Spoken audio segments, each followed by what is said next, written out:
Welcome to Rooted in Love, a podcast where we dive deep into conversations with both healers and social justice leaders who are dedicated to cultivating a world that is truly rooted in love. Join us as we intertwine powerful insights and visionary ideas that inspire us to reimagine what it would look like to truly be in radical, loving community together. My name is Colette Gunim, and I'm a documentary filmmaker that is now venturing into the world of podcasting and social media. I have had this idea after going through my own dark night of the soul and learning so many lessons around the power of healing trauma and wanting to share my own journey of healing trauma and interviewing experts on their own modalities to heal trauma. And then October 7th happened, and as a Palestinian American, I felt compelled to not only be speaking about the importance of healing within ourselves, but healing the world and around the topic of social justice. While it feels like it is extremely crucial to be focusing on stories about Palestine and giving context to the genocide happening in Gaza right now, I also realized that this is not something that's happening in a silo, that decolonization efforts are something that are needed to end the suffering in all various parts of the world, and that our collective liberation is not going to happen if we do not do the liberation work within ourselves. And so this podcast is intertwining both the healing modalities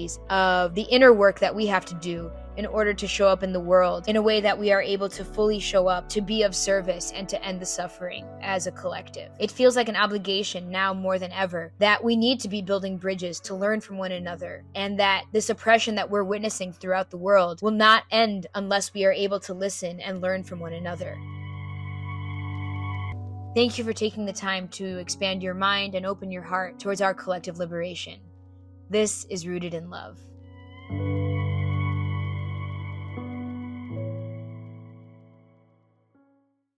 Hello, everyone, and welcome to today's episode of Rooted in Love, where we have an incredible guest today who is going to be speaking about their own path into yoga and their work in the social activism space.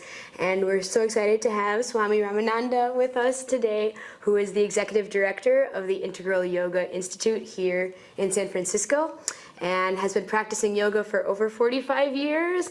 Absolutely incredible. So very, very inspired and very honored to be able to talk with you about your own journey. So before we go into all of the big questions, the first one is more general around this idea of being rooted in love. And what kind of practices or what do you feel allows you to stay rooted in love in your day-to-day?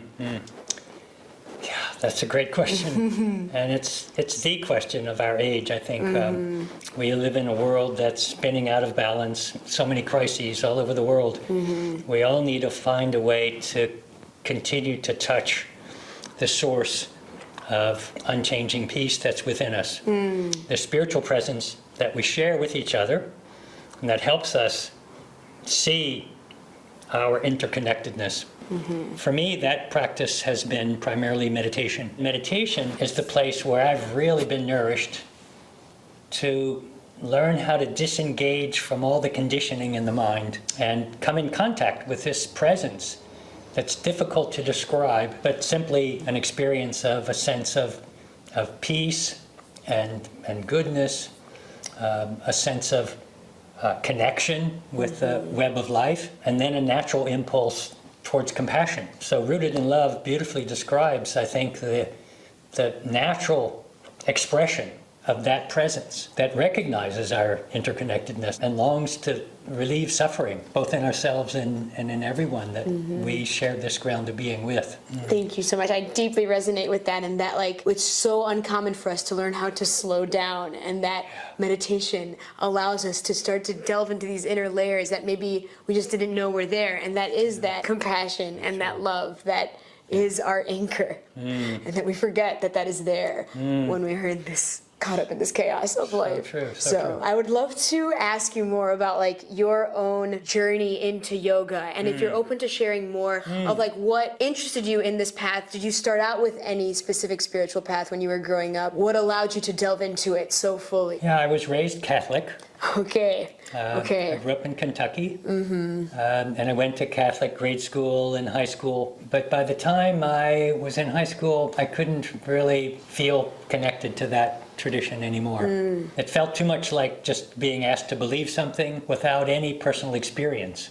And too many of the ideals that were expressed felt kind of limited in the way that they applied to the world. So I let go of Catholicism altogether. Wow. And May I ask, how old were you at that time? so I would say as I turned 16, 17, 18, Okay. I more and more distanced myself from Catholicism. And I began to just seek wisdom and understanding in broader ways. In the university, I studied philosophy and literature, because in literature I ran into different works that broadened my understanding of what's possible. But even then, university felt too confining, especially in Kentucky where I was growing up, and I dropped out and traveled for 2 years. 1 year around the US and then 1 year in Europe. And actually, I just experimented with Zen Buddhist meditation initially, and then my kind of unusual part of my story is I had my first yoga class in Jerusalem in French.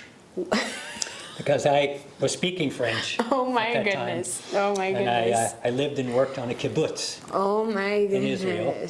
Not because I had any affinity for Israel, but it was a place where I could go serve as a volunteer on kibbutz. And so that's where I ended up taking a yoga class. When I returned to the US, I decided that I really wanted to pursue that yoga experience because I liked the way it felt. And I found an integral yoga teacher in Louisville, Kentucky in 1975 when I started practicing yoga. And shortly after taking many classes with him, he convinced me that I could really develop my personal practice and my personal spiritual path by taking a yoga teacher training program. So that's how I really went more deeply into the practice of yoga, and where I really began to have some real personal experience with my mind getting a little bit quiet. Not quiet all the way, by the way, just a little bit.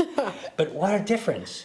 Just to feel this kind of inner sense of stillness and goodness that just there naturally without needing to put anything in. So that really got my attention, because now I was experiencing something for myself rather than just accepting something on belief. So I really pursued yoga. I went deeper and deeper into it. I moved to live at an ashram in 1979. At that time, it was in Connecticut. And that's where I dedicated myself to practicing meditation 3 times a day, practicing asana, pranayama every day, and doing service, as in the tradition of integral yoga, the school that I'm involved with. Our practice of asana, pranayama, meditation, all of these practices is accompanied by equally important, what we call karma yoga, the yoga of service, and learning to do things with head, heart, and hands. Engage the mind, engage the heart in a caring way. And I think that combination of both personal inward practice and then trying to bring that inward intention into the way that we act in the world, the way we interact with each other, and the way that we serve. That combination has worked beautifully for me to help me go deeper, to help me keep uncovering, unpeeling back the layers and finding this spiritual presence within me, and then being able to bring that more and more into expression in the way that I work, and the way that I serve, the way that I think and react. And so what was it about integral yoga that was like, this is the path for me? What made you decide to pursue this so fully? And like that, I know you were saying that you were in a seeking path, but still to like go into it so fully. Like what was the calling in you, or what was it that was like, I'm not going to pursue a typical life? When I rejected Catholicism, the way I understood it, I should say, I really wanted to find the truth. That's what I ended up doing, is seeking. I remember reading Hermann Hesse, Ram Dass, Be Here Now, the Tao Te Ching. I was reading anything I could find that would be a source of wisdom to answer these questions like, what's this all about? Yes. And when I found yoga and I began to have my own personal experience, that really got my attention. Around that same time, I was watching my older brothers and sisters and some of my friends get married, get jobs, begin to have a family, which is beautiful. But I felt like if I did that, so much of my time and energy would get taken up in just trying to earn a livelihood and buy a home and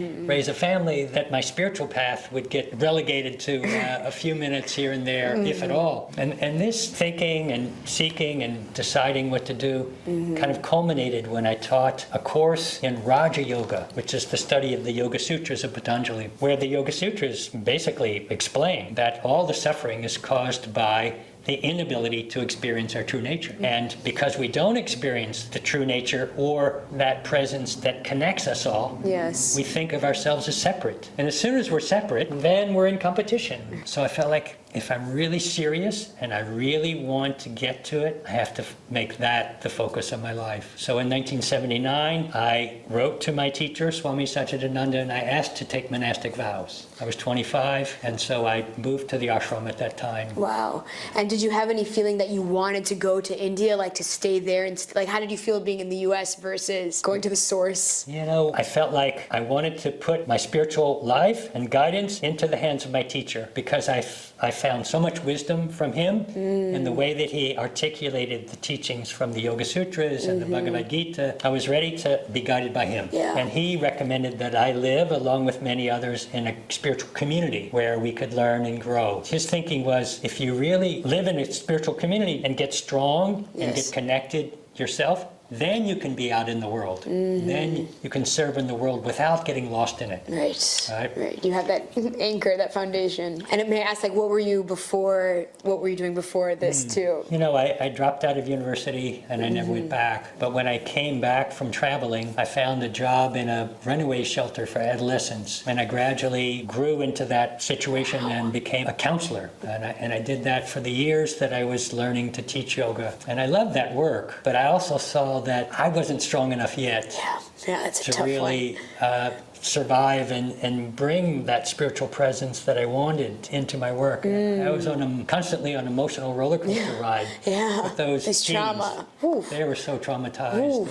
Their lives were so difficult, and my heart went out to them. And so then after that, After that, it's when I moved into the ashram. Okay, you went to the ashram. Okay, So that was really the only real job I had for a sustained period before I took my monastic vows. Okay. Integral Yoga is clearly a lineage-based organization that is devoted to practicing yoga for its original intention, to uncover and experience that true nature. And so the way even a yoga class is designed in a way to lead a person deeper and deeper within. So it starts with more physical practice, like most yoga classes do, but then goes beyond that to a practice of deep relaxation where you really get the body completely relaxed to kind of digest the experience of the physical asanas. And then beyond that, to work with the next more subtle level of being the pranic body, pranamaya kosha, through the practice of pranayama, breathing practices. And that really helps to bring both a kind of energy, alertness, and calmness to the mind.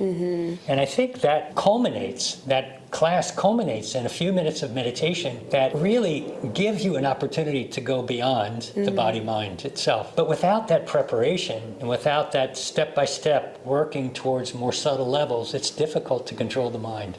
Otherwise, the mind just goes all over the place. And before I practiced yoga, when I tried to meditate in the way that I originally learned, which was a Zen Buddhist style, there was no preparation like that, and I couldn't calm my mind. So I needed that grounding in physical practice. So that's what made a big difference for me. And when I tasted that, even small experience of peace within me, I was sold. Wow. I just wanted more and more of that. So I went deeper and deeper into that style. You were living in an ashram for all the time up until you moved here. Yeah. Okay. Since 1979. And how were your parents with all of That's a good question. with all this too? My poor parents. Because I have 4 brothers and 2 sisters, and we all went our own way. Wow. None of them stayed with the traditional Catholic path. Okay. They all went their own way. So my parents had to get used to the idea that their children were spiritually oriented and good people, but they all found their own individual spiritual path. Interesting. So unfortunately, I wasn't alone. My parents kind of accepted it. Yes. And they actually came to visit the ashram Wow. to see what it was like. And they saw that I was developing in a healthy way, becoming a happier person. So they accepted it. Wow, that's beautiful. That's so beautiful. I'm fortunate. Wow, wow, yeah, because it definitely feels like also something that I feel like I have to learn is that because my own inner being is changing, how do I interact with my parents now? Yeah. And that I actually want to show up in an even more loving way towards my parents than before. Yes. And yet I am strange now. I I can tell. My parents are like, what happened to Colette?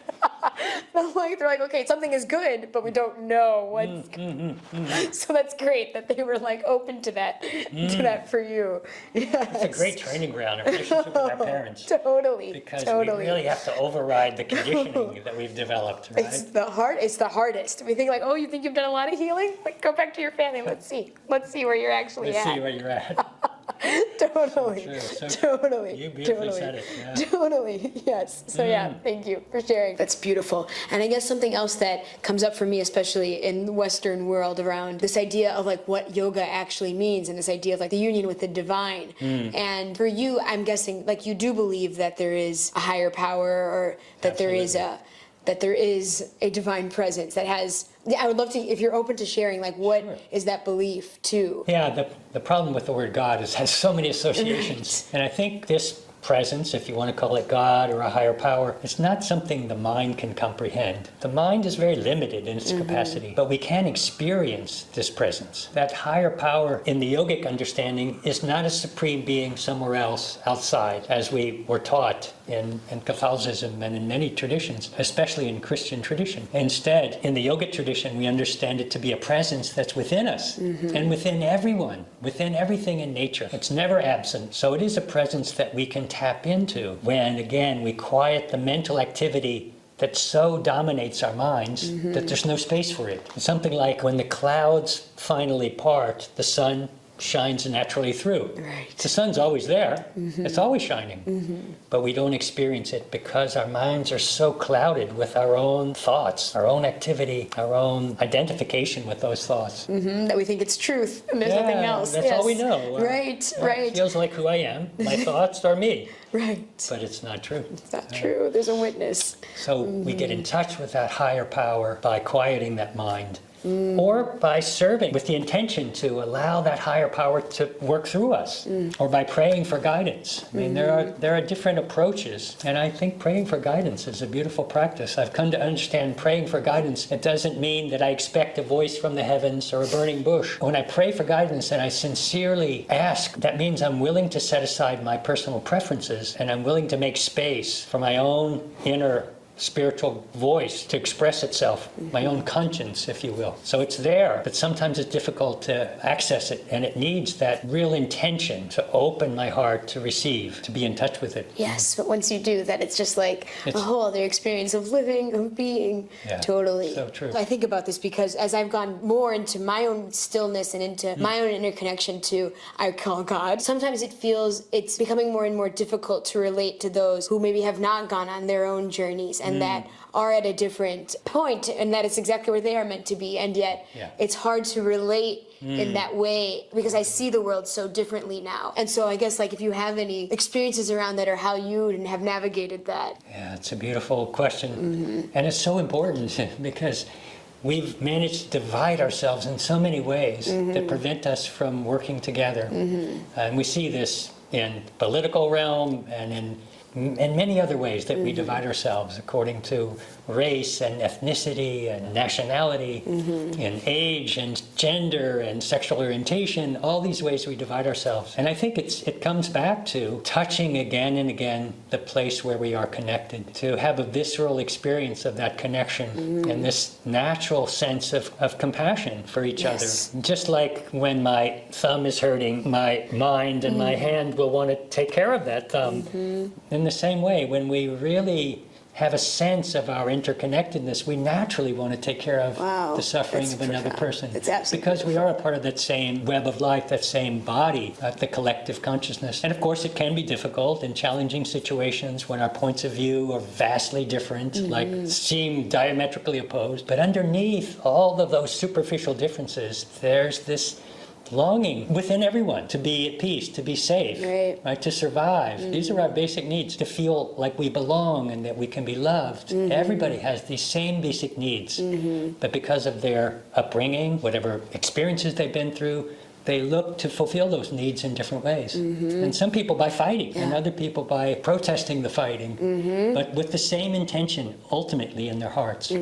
One way that I try to remember that common denominator that we all share is to remember that everyone as a baby who had that same innocence, that same intention to be happy and survive and to be loved. And just like a child, we don't expect a child to be on the same level of understanding as an adult. We don't expect the human beings to all have the same level of understanding. Who knows what they've been through in their past that shaped their perspective now. So it takes a real kind of understanding to bring forth that compassion. The willingness to stand under. Understanding can be called the willingness to stand under another person and to understand where they've come from, the shoes that they've walked in. And I think if ever we get a chance to look at someone's past, it becomes easier to appreciate where they are. Okay, I'm going to challenge a little bit. Let's say right now we're going into the activism space. Where I struggle with this is that, I totally agree with this idea of us being able to have that level of compassion, understanding that a person is the way they are because of their own conditioning, upbringing, etc., trauma, and yet it doesn't excuse harm or that kind of thing. And so how do you reconcile that with yes, and these people may not be doing something that is beneficial for humanity? It's a crucial point. It's a crucial point. It's distinguishing between someone's behavior, which may be totally inappropriate and needs to be stopped. Right. Need to be corrected, and that spiritual presence within them that still deserves our respect. Right. There's a distinction between those two things. Just like a child. A parent loves the child, and only out of love for the child, they correct the child and do what it takes to make that child learn. In the same thing, on a much bigger scale, there are moments when someone's behavior is harming others, and they have to be stopped. And that's a difficult thing to talk about in terms of embracing nonviolence as a very fundamental practice, right? Yes. But even nonviolence could mean stopping someone else who is perpetrating the violence. To prevent more violence, you may need to stop someone who's really creating tremendous violence.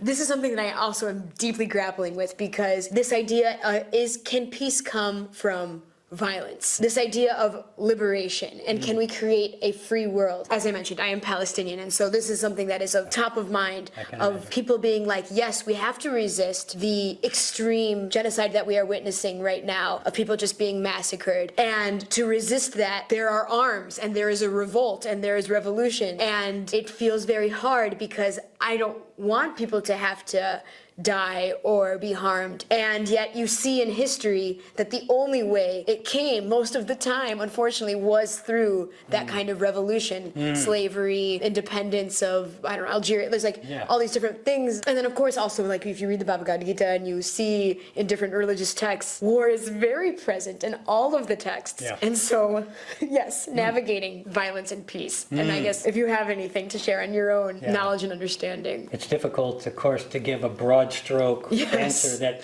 addresses every situation.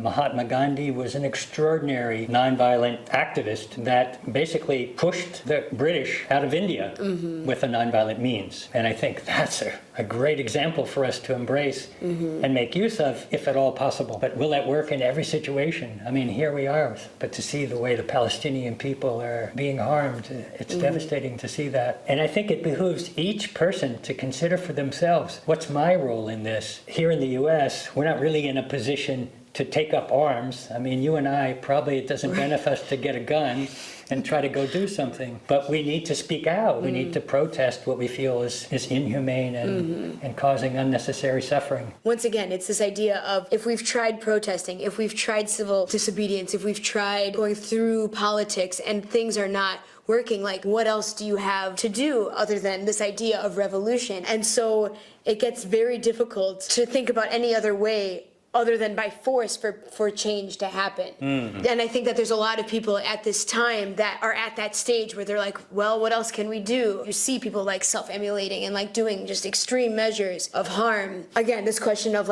can peace come from violence? It's a difficult question. Yes. Yes. Yes. Let's use some analogies. When someone attacks you as an individual, you have a right to defend yourself and fight back in the name of self-defense. And in a situation like this one where, say, someone in this country wants to protest what's happening in Gaza. I think civil disobedience, calling it out, naming it for what it is definitely an important thing that needs to be done. And something that I'll mention that probably doesn't feel that beneficial or impactful is praying for peace. I really believe in that. Prayer is an example of an unseen force that you can't really recognize the impact. It can change the hearts of people. What can we do to make a difference? And to throw up our hands and say, well, we can't really do anything, that's totally wrong. Yes. We have to do something. Yes. We have to put our time and energy into something that we feel can have a ripple effect and help other people think differently and get inspired. And I think that's one of the ways that we've attempted to do some things right here from the Institute. We started out really being concerned about the climate crisis. And that's when we created the Spiritual Action Initiative. And we created what we called a daily green checklist, a checklist of things that anyone could do within a day, a month, even down to the way you invest your money, in addition to recycling and so many other things that people know to do. And we tried doing some events around the city, doing some garbage pickup. We tried helping out at Alamany Farms, volunteering at Glide Memorial Church. But then we ran into an idea and a project that really felt like it could make a difference. And this came up during the pandemic when so many domestic workers in the mission area had nothing to fall back on, no unemployment. So we were able to get this grant of $25,000 to bring yoga classes and stress management into the mission for free in Spanish. Incredible. And they're geared towards domestic workers, and a prenatal yoga class that's been attended by many more recent immigrants from Central America. And so we used that grant to set up these programs in 2 different locations in the mission. And those programs have been very successful. We've gotten some renewed funding. Wow. And we're going to start a 3rd program. We're looking for the right location for neurodivergent young adults in a site that's more accessible. Something we've been wanting to do since our building itself has so many stairs. We want to make it available, these kind of teachings. And so these classes are all free. We are attempting to always have the teachers be BIPOC teachers because we're also wanting to support that population. And in that way bring more equity into the way that yoga's taught and practiced. The other area that I mentioned briefly already is we set up a BIPOC scholarship fund. And we taught, to our knowledge, the first BIPOC scholarship-based teacher training program in 2021. Now we're fundraising for our next BIPOC teacher training program that'll start next spring. And in that way, bring more diversity to the world of yoga. That's the way we've been able to channel our intentions to make a difference in the world. Wow. I had no idea. This is incredible and like such a gift to those communities that don't get to have access to what it often feels like a very privileged practice, it just to have this level of just being able to slow down and do that inner healing work through the power of yoga. I am moved by what you are all doing. That's really incredible. And so I guess like for you, what do you feel is the role of yoga, and like how do you feel that can support communities or to alleviate the suffering of the world? A lot of these underserved populations and the populations that are really struggling, just think of refugee populations. They don't need philosophy. They need basic stress management. They need breathing. They need practices that can help them build what I would call a kind of inner steadiness or resilience that can see them through the challenges that they're yet to face. And yoga can offer that without getting very spiritual or using Sanskrit terminology, just learning how to ground our attention in the present, how to separate ourselves from the emotions that run rampant through our hearts and minds when we're distressed, when we're afraid, when we're angry. If we let ourselves get carried away by those emotions, we hurt ourselves, we hurt other people. So yoga brings us back in control of our responses to what we run into in the world. Even towards trying to fight back against injustice, we want to be mindful and skillful in the choices that we make rather than reactionary. Right. This planet is meant to be one that just becomes peaceful because it's all this crime, crisis, and all these challenges that seem to compel us to look deeper. That's what we're here for. Yes. To try to support and create an environment that's conducive to be relieved of suffering and have a chance to find that peace within themselves. Yes, and once again, yes, this idea that that the only way that we can create that peace outside is if we've done it from within. You're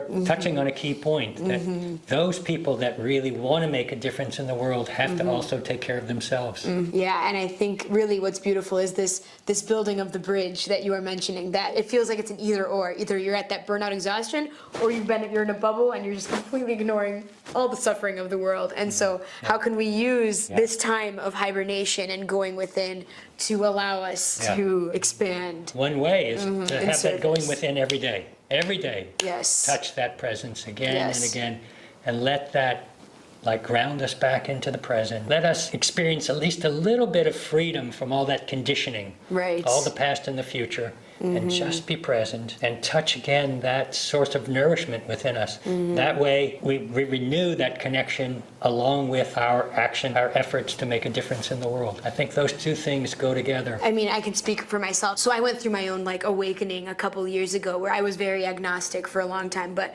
I went through my own dark night of the soul that just completely changed my entire being of why am I here? What's the point of anything? It stripped away everything and started from a seed. And that now that I have gone deeper, and I feel like I'm still at the beginning of this journey, and yet I feel like as I've gone deeper that I'm oh, this is such a beautiful way of being able to live in a slow life. And I'm are we actually allowed to live in this kind of peace and ease? And it feels so contrary to everything that we've learned of being in this productive world. And I guess for people who are being called to wanting to live a different way, and that you just delved into it fully, if you have advice for those who are looking into going fully into their own spiritual path. Because the spiritual path need not mean a retreat from the world. True. How many people can afford to just take a couple years and meditate? And no. It's possible to make almost anything you do a part of your spiritual path. I think a good foundation is a regular practice of stretching, breathing, meditating. Even if it's 15, 20 minutes every day, it's a great way to start before we get engaged in the to-do list and all the tasks, before we get dominated by that driven mentality of our culture. But then can we make the work that we do part of our spiritual path by putting care into it, by thinking about other people and the well-being of others? That's all it takes to align our actions with that spiritual presence, to think of being an instrument of that higher power, or to think of our intention to be to serve the higher good for everyone, which includes us. Maybe I'll give a little story to illustrate this idea. One of the early students of Swami Satchidananda back in the late 1960s was a woman from Nicaragua who was working in the United Nations in New York and living in New York where he was stationed at that time. She thought it was an idealistic job to work in the United Nations that was predicated on the idea of coming together and solving world problems together. But she said the office that she worked in was terrible, backbiting, competitive, and she finally felt like this is just too much for me. I'm going to quit this job. But Swami Satchidananda encouraged her to stay in the job and see what she could learn from it. And he encouraged her a few different times, and she finally hit on this idea. All right, I can't change the environment. Yes. But there's one person in this office that I feel a natural connection to, and I'm just going to focus on that one relationship. And she began to be extra kind to that person, make copies for them or bring them a coffee. And the two of them developed a friendship, and they'd go out to lunch sometimes. Well, what happened is a third person in the office kind of noticed that and gravitated towards those two, and it became the three of them enjoyed that kind of support for each other instead of that competitive environment. And this is a true story that one by one, other people in the office also sort of unconsciously drifted into that. And I want to be a part of that. Could I go out with you all? And the outcome of the story is that gradually all the employees in that office began to develop a much more kind and compassionate way of being. I love that. That's an incredible story. And it started by one person doing one thing without trying to change everybody, but we can know that every act of kindness has a ripple effect. Yes. It softens the heart of another person.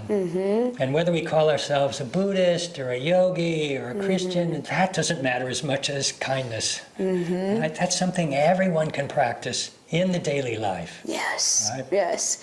And I guess it reminds me of, once again, this title, like being rooted in love. And that once you have that you feel that loving presence and that you're actually with that deeply connected, that it flows out of you. Naturally. That you're right, deeply resonates, because we feel like we have to change the whole world. Once again, this thing of going into the path fully and not necessarily going in with common society, what is supposed to be, and the idea of wealth and sustaining yourself. And I guess once again, this capitalistic society and what we've learned, have you felt any fear being like, oh, will I be able to sustain my being when you dove into the ashram life and monastic life? Within this integral yoga organization, the monks, like myself, are supported with food, clothing, even supplements, whatever we need to sustain ourselves. And in return, we serve full-time without any payment. I have a modest allowance that I'm given per month for a little spending money for a movie or a candy bar or something.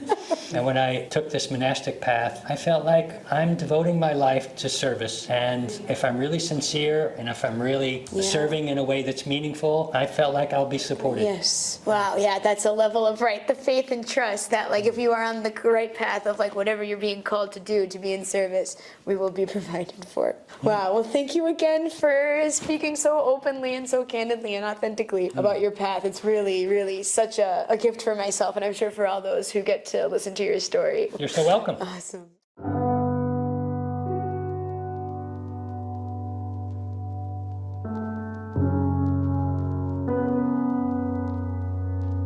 Thank you for tuning in to this episode of Rooted in Love, featuring Swami Ramananda. It truly means so much for you to spend your time to listen and learn on how to decolonize our conditioned belief systems when we need it most.